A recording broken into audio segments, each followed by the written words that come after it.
निरंतर चलते रहते हैं, चलते रहते हैं, चलते रहते हैं। जैसे बंदरगाह है, बस स्टेशन है, एयरपोर्ट है, या कहीं कोई नदियों का उद्गम क्षेत्र है, या कहीं पर भी कोई भी ऐसा स्थान जहां से यात्राएं शुरू होती है, अगर ये सब अपने स्थान पर खड़े रहेंगे, कुछ करेंगे नहीं, बैठे रहेंगे अपने स्थान पर, तो अपनी यात्रा को कैसे पूरा करेंगे? कैसे एक दूसरे की आवश्यकताओं को पूरा करेंगे? ऐसे मनुष्य भी है।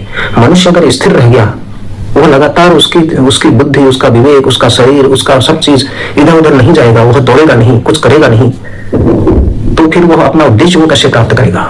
वो सोचेगा कि मैं पानी का जहाज जा रहा है, बना तो दिया, जा रहा है, नाव पार कर नाविक जा रहा है, लेकिन वो लहरों से डर गया तो फिर क्या होगा? जहाज जा रहा है, एरोप्लेन हवा में डर रहा है तो क्या होगा? हम एक देश से दूसरे देश में यात्रा कैसे करेंगे? एक देश से दूसरे देश से व्यापार कैसे करेंगे? ऐसी नदियां भी अगर स्थिर हो गई तो कैसे होगा? जब नदियां चलती हैं तो अपना विकराल स्वरूप भी दिखाती हैं, लेकिन उनको रास्ते में कोई रोकने की कोशिश करता है, चाहे बांध भी बना दो, चाहे कुछ भी कर दो, लेकिन वो फिर भी किसी से उलझती नहीं है। वो बांध को भी पार करके कोई ना कोई मार्ग निकाल करके आगे की ओर बढ़ती रहती है, अंततः समुद्र में भी जाती है। रास्ते में अनेक प्रकार के पत्थर आते हैं, पौधे आते हैं, हजारों समय काल से, हजारों वर्षों से वो पत्थर घिस रहे हैं।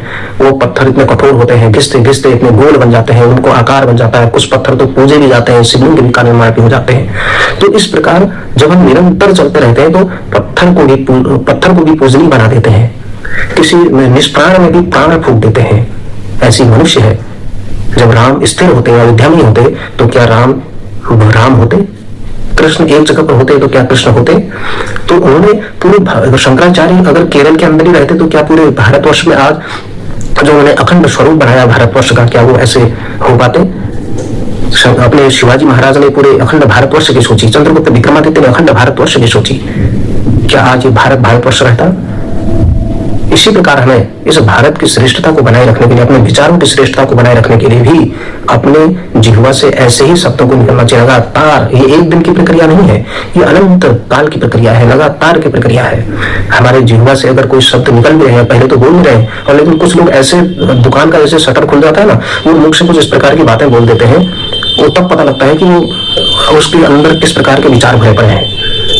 क्योंकि मनुष्य का व्यवहार, मनुष्य का आचरण तभी पता लगता है जब उसके मुंह से कोई शब्द बाहर क्यों निकलते हैं, तब पता चलता है कि उसके अंदर कौन सी सामग्री रखी है, कौन सी नहीं रखी। जैसे दुकान में होता है, उसी प्रकार ये मनुष्य भी है, उसको तब पता चलता है कि वो क्या बोल रहा है, कैसा बोल रहा है, क्यों बोल रहा है, कितना बोल रहा है। इसलिए हमेशा ये ध्यान रखें, बातचीत करते समय हमारे जिह्वा से इतने संतुलित शब्द निकलने चाहिए कि किसी दूसरे को कष्ट या पीड़ा देने लायक नहीं हो। राजा राम जब वन की ओर गए तो वहां बंदे से कहा कि मैं जिस रास्ते से आया वहां कांटे ही कांटे थे, इसलिए आप उस रास्ते से कांटों को हटा दीजिए। उन्होंने कहा क्यों? बंदे ने कहा क्यों हटाना है? तो उन्होंने कहा कि वहां से मेरा भाई भरत आएगा, कहीं उसके पैर में न चुभ जाए। कितनी बड़ी दृष्टि थी उन्होंने बंदे ने कहा कि वो तो आपका भाई है, उन्होंने तो वो आएंगे तो आपको क्या पता कोई कष्ट पहुंचा सकते हैं। उन्होंने कहा नहीं, वह मेरा भाई है, उसको कोई कष्ट नहीं पहुंचना चाहिए। तो इसलिए कभी भी ऐसे किसी के रास्ते में ऐसे कांटे मत बिछाओ, क्या पता कल तुम्हें ही मुझसे मिलने आना पड़े। इसलिए किसी के भी रास्ते में कांटे नहीं बिछाने चाहिए, फूल बिछाएं, आगे बढ़ाएं, उनको आगे की ओर बढ़ाते रहें। किसी के मार्ग में कांटे बोने से अच्छा है उसके मार्ग में पुष्प वर्षा करें, उसके जीवन को मनोरम बनाएं, उसके जीवन को सुगंधित बनाएं, उसके जीवन को हरा भरा बनाएं और सभी के जीवन सुखपूर्वक बीते। इस प्रकार की भावना वाली अगर सोच होगी तो हम लगातार आगे की ओर बढ़ते रहेंगे। हमारी बातें भी तभी सार्थक होती है जब हम केवल बातों के लिए ही बात नहीं करते। बातों का परिणाम होना चाहिए, उसका कोई उद्देश्य होना चाहिए, उसकी कोई दिशा होनी चाहिए, उसकी कोई प्रेरणा होनी चाहिए, कोई व्यवस्था होनी चाहिए, उसका कोई गंतव्य और मंतव्य होना चाहिए, उसकी कोई भावना होनी चाहिए, उसका कोई प्रकटीकरण होना चाहिए। जब तक हम अपनी बात को केवल बात करने के उद्देश्य से करेंगे तो तब कुछ नहीं हो सकता।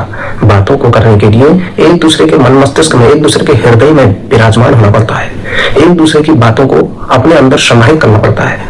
ये नहीं कि सामने वाले ने हमसे सही तरीके से बात कर रहा है और हम उसके साथ दुर्व्यवहार कर रहे हैं, ऐसा नहीं।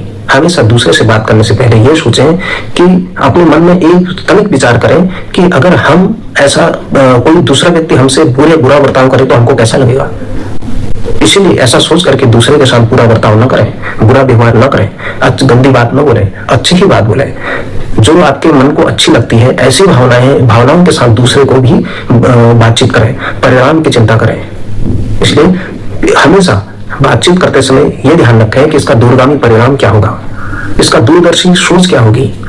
एक नीतिगत सोच के साथ, दूरदर्शी सोच के साथ, व्यवस्थात्मक सोच के साथ, समन्वयवादी और सर्वसमावेशी दृष्टिकोणों के साथ अगर हम बातचीत करते हैं तो हम सही तरीके से एक दूसरे लोगों के साथ सही तरीके से बातचीत कर रहे हैं। हमारी बातों का स्तर इतना ऊंचा हो, इतना विशाल हो, भव्य हो, दिव्य हो कि हम इतने ऊंचे बने कि हमेशा लोगों के सामने हमेशा झुके रहें। और ऊंचाई भी तभी मायने रखती है जब हम शिखर पर पहुंच करके भी हमारा सर सबके सामने श्रद्धा के साथ झुका रहे। अगर जब हम श्रद्धा के साथ नहीं झुकते, ऊंट की तरफ खड़े रहते हैं, ना कोई फल निकल रहा है, ना कोई फूल निकल रहे हैं, ना कोई पत्ती निकल रही है, ना कुछ निकल रहा है, बस ऊंचाई का ही अंदर है और कुछ नहीं है, चारों तरफ धूल ही धूल है, ऐसी व्यवस्था नकारात्मक व्यवस्था होती है।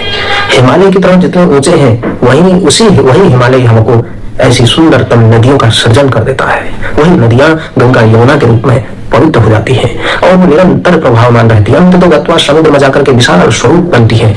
और इसी प्रकार हमारा मन भी है, हमारा तन भी है, हमारा शरीर है, अंतर मन अंतर्बाह्य पवित्रता, अंतर्बाह्य शुचिता। हम लोगों के साथ जितने फलदार वृक्ष के रूप में बने रहे, जितने ऊंचे बने उतने ही गहरे बने, उतने ही विशाल बने। लोगों के सामने इतने ऊंचे भी न बने कि कुछ फल ही न लगे, कुछ फूल ही न लगे। कुछ लोगों के सामने कुछ लोगों से दूरी है और लोगों के साथ नजदीकियां नहीं है, तो ऐसी ऊंचाई का क्या करना जहां पर कोई फल ही न लग रहा हो, जहां कोई छाया ही न मिल रही हो। ऐसी ऊंचाई का कोई फायदा नहीं है। इसलिए अपनी बातों की निर्मलता, बातों की स्वच्छता, बातों की पारदर्शिता, हमारी बातों का एक दूरगामी सोच, दूरदर्शी सोच ऐसे होना चाहिए जो बहुआयामी हो, सर्वस्पर्शी हो, सर्वव्यापी हो, सब लोगों को साथ लेने की सामर्थ्य हो। बातचीत करते समय भी अपने घर में, अपने परिवार में, अपने सदस्यों के साथ किस प्रकार से व्यवहार रखना, कैसे बोलना, क्या नहीं बोलना, कितना बोलना, किस तरीके से अपने व्यवहार करना, ये अपने कार्यालय में है, चाहे अपने किसी कार्यस्थल पर है या किसी समाज के किसी भी क्षेत्र में है। जब तक हम एक दूसरे के साथ व्यवहार सही नहीं करेंगे, एक दूसरे के साथ बातचीत की शैली को सही तरीके से नहीं रखेंगे तो हम कुछ भी नहीं कर सकते जीवन में। जिस घर में जोर जोर से चीखना, चिल्लाना, एक सदस्य दूसरे सदस्य पर चिल्ला रहा है, माँ बाप से, पिता पुत्र से, पति पत्नी से ऐसे उलझते हैं, तो उस घर में अशांति ही अशांति होती है। इसलिए ऐसी जगह पर शांति कैसे आएगी। ऐसे ही कोई कार्यस्थल है, उस कार्यस्थल चाहे वो सामाजिक हो, आध्यात्मिक हो, औद्योगिक हो, सार्वजनिक क्षेत्र का कोई भी हो, तो कोई नौकरी पेशे वाला क्षेत्र हो, कहीं पर भी हो, उस कार्यस्थल पर भी अगर कहीं ऊपर का कर्मचारी नीचे के कर्मचारी को अनावश्यक रूप से चीखता है, चिल्लाता है, शोर शराबा करता है, एक दूसरे के प्रति अनाप शनाप तरीके से चल रहा है, चिल्ला रहे हैं, हो हल्ला चल रहा है, तो ऐसी स्थिति में वहां पर अव्यवस्था ही फैलती है।